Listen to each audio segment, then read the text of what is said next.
Hello everyone, welcome back to our channel app tutorial. On today's video, I'm going to show you how to invite friends to Zangi. It's very quick and easy, so let's get started. First of all, open the Zangi app on your phone. If you don't have the app yet, you can get it from Google Play Store or the Apple App Store. Once you do that, go ahead, launch the app, then sign in. Now on the screen, you're gonna see options like chats, calls, contacts, and settings. Tap on contacts, then you're gonna see all the contacts from your phone, and right beside that, you'll see invite option. Go ahead and select invite.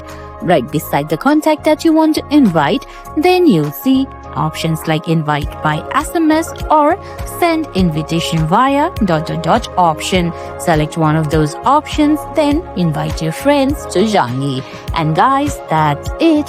That's how you invite friends to Zangi. I hope you found this video helpful. If you did, please give it a thumbs up, leave a comment, subscribe to our channel, and hit that bell icon. See you in the next video. Thanks for watching.